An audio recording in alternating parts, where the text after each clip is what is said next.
Hello everyone, ఈరోజైతే మనం cheese sandwich చేసుకుంటాం. చాలా సింపుల్.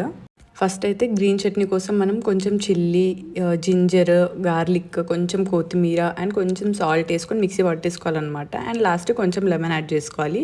అండ్ మనం బ్రెడ్ మీద నీట్గా స్ప్రెడ్ చేసుకోవాలి ఆ పేస్ట్. మనకి ఎంత స్పైసీ కావాలంటే అంత. నెక్స్ట్ అయితే కొంచెం సాస్ యాడ్ చేసుకోవాలి. నార్మల్ టమాటో సాస్ ఉంటుంది కదా ఇంట్లో రెగ్యులర్గా, ఆ సాస్ అయితే యాడ్ చేసేసుకోవాలి. అండ్ మనం అయితే నెక్స్ట్ అన్ని వెజిటేబుల్స్, మనకు కావాల్సిన వెజిటేబుల్స్ నీట్గా రౌండ్గా కట్ చేసుకోవాలి. మేమైతే కొన్ని క్యాప్సికమ్, కొన్ని ఆనియన్, కొంచెం టమాటో, ఇంకా కొంచెం కీరా అయితే కట్ చేసుకున్నాము. ఇంకా అవన్నీ ప్లేస్ చేసి లాస్ట్ మెయిన్ ఇంగ్రీడియంట్ చీజ్ అనమాట, అదైతే నీట్గా గ్రేట్ చేసుకోవాలి. ఎంత ఎక్కువ గ్రేట్ చేసుకుంటే అంత టేస్ట్ ఉంటుంది. ఇంకొక చిన్న ప్యాన్ పెట్టుకొని ఫస్ట్ బటర్ అయితే వేసుకోవాలంట. బటర్ వల్ల చాలా క్రిస్పీగా అయితే వస్తుంది బ్రెడ్. అండ్ దాని మీద పెట్టుకొని కొంచెం మంచిగా టోస్ట్ చేసుకోవాలి. స్లో ఫ్లేమ్లో పెట్టుకొని ఒక క్యాప్ అయితే మూసుకోవాలి. అండ్ చూసారు కదా ఎంత బాగా వచ్చిందో. అండ్ వెరీ సింపుల్, డెఫినెట్గా ట్రై చేయండి. And also please do like, share, subscribe. Thank you guys, bye.